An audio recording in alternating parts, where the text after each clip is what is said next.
मैं सरदार हूँ और ऐसी कई उदाहरणें हैं पंजाब के अंदर। अगर किसी मुस्लिम के पास कब्रिस्तान नहीं था तो सरदारों ने अपनी जमीन देके कब्रिस्तान बनाए। पहले मुस्लिम मारेंगे, फिर सिख मारेंगे, फिर क्रिश्चियन मारेंगे। ये आपकी सोच है और मैं बिल का विरोध करता हूं। मैं ज्यादा रेपुटेशन ना करते हुए सीधा बिल का विरोध करने के लिए खड़ा हुआ हूं। मैंने आज देश के गृह मंत्री का अच्छे तरीके से भाषण सुना और उन्होंने बार बार 2-3 बातों को ज्यादा जोर दिया। एक तो उन्होंने कहा कि विरोधी दल भ्रम फैला रहे हैं, मुसलमानों के बीच डर फैला रहे हैं। ये हमने फैलाया हुआ डर नहीं है। जब देश के मुसलमान को लगा कि देश में बीजेपी में 240 संसदों में एक भी मुसलमान सांसद नहीं है, हमारे लिए जगह नहीं है, तो वो डरने लगा। जब आपने कब्रिस्तान की बात की, आपने शमशान घाट की बात की, तो वो डरने लगा। जब गोधरा हुआ, जब मुजफ्फरनगर हुआ, जब दिल्ली हुआ, जब हरियाणा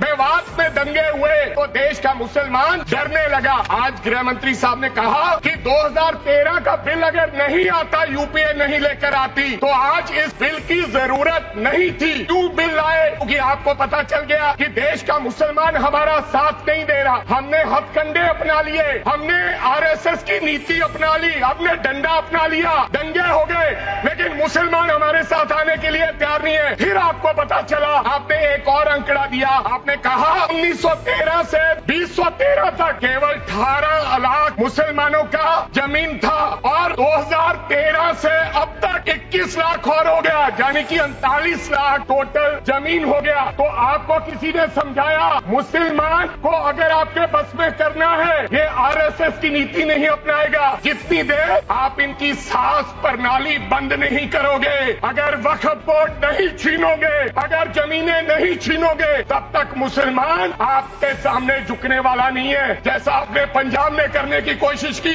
किसान झुका नहीं, पंजाब के लोग नहीं झुके, सिख नहीं झुके। तो आपने एमएसपी का झगड़ा आज तक डाला हुआ है कि किसान की सांस प्रणाली बंद कर दो तो पंजाब अपने आप झुक जाएगा। आर्थिक जब झुक जाएगा तो हमारी ईन मान लेगा और हमारे साथ आ जाएगा। आज गृह मंत्री साहब ने कहा गवर्नमेंट प्रॉपर्टी पर किसी का अधिकार नहीं है, पंचायत की जमीन कोई दान नहीं दे सकता है। मैं आपको इसके पीछे लोचा क्या है, 1947 में जब बंटवारा हुआ था, 47 से लेकर 1954 तक सारी प्रॉपर्टी गवर्नमेंट के नाम हो गई थी। उसके बाद 1954 में एक्ट बना, तो वो एक्ट में सर्वे हुआ 1961 to 1970। सर्वे किसने किया? कलेक्टर ने। अगर पंजाब की, हरियाणा की, हिमाचल की बात करूं तो डिविजनल कमिश्नर अंबाला बैठते थे, उन्होंने सर्वे किया, तहसीलदारों ने सर्वे किया, तो वक्फ बोर्ड को ये जमीन देने का काम किया। अब क्या हो गया? जैसे राहुल गांधी कर्नाटक में भाषण देते हैं, गुजरात में मुकदमा दर्ज होता है, सजा हो गई। गवर्नमेंट की प्रॉपर्टी तो 1947 और 1954 में तो सारी प्रॉपर्टीज गवर्नमेंट की थी। अब एक बंदा खड़ा होगा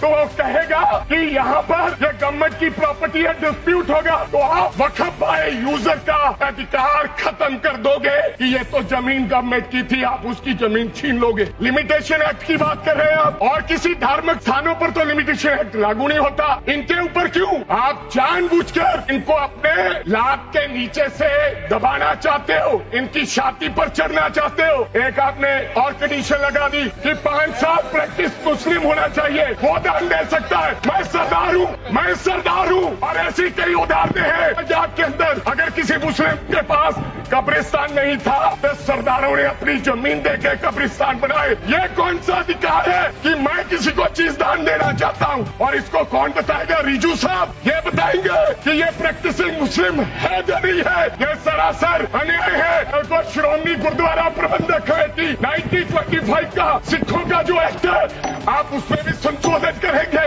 आपको लगता है पहले मुस्लिम मारेंगे, फिर सिख मारेंगे, फिर क्रिश्चियन मारेंगे?